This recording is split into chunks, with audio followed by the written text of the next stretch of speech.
Hey guys, I wanted to show you how to access the dynamic quizzing in ATI.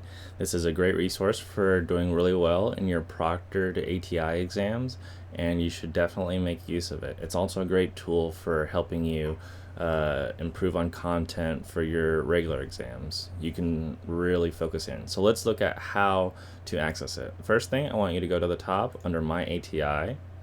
You'll click on that tab, wait for things to load.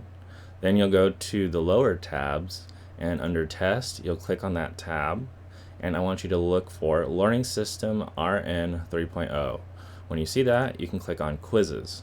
There's going to be two different types of quizzes, your dynamic and your standard quizzes.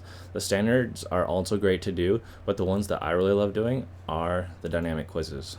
Great content.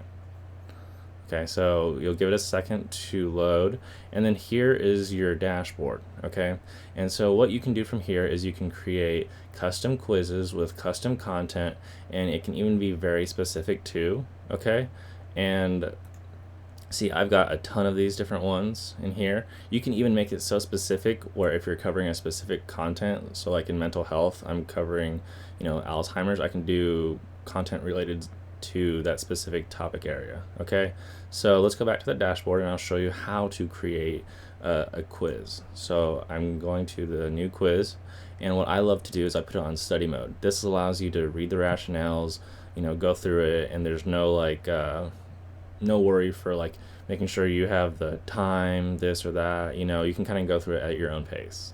So below that, I want to do all the questions, I want all the difficulties, and when I'm looking at the subject matter, I'll clear it, and I will do whichever class or whichever ATI I'm wanting to focus on. Okay, so if it's the pediatrics or children, I'll select that one. If it's pharmacology, I'll select that one. Okay. And so let's pretend we're looking at pediatrics. Okay, so I've got 398 questions that I want to make sure I can get done, and then I'll select the number of questions that I want to do, and maybe I want to just look at 200 of them.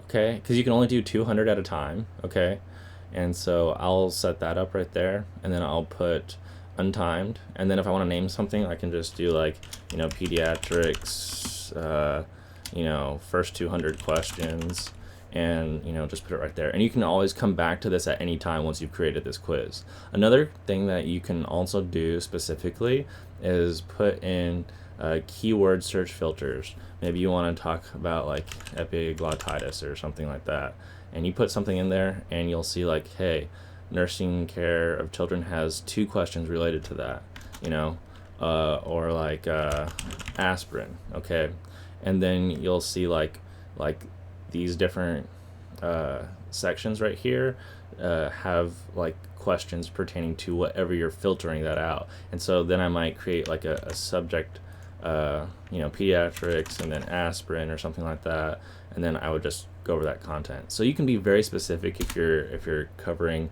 specific content in your courses, or else you can be very broad.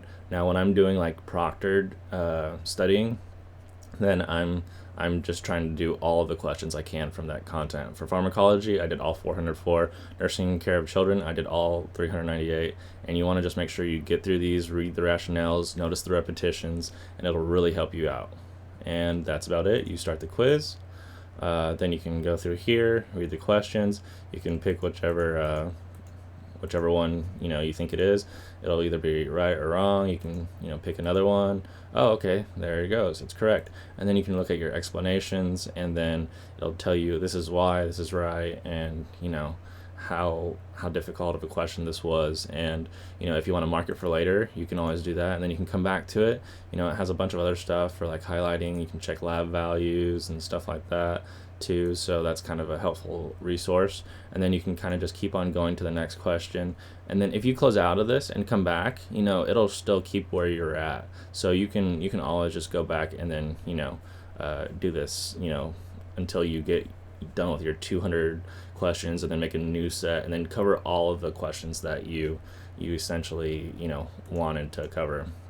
So yeah, I would highly recommend it, and that's how you access the dynamic quizzing.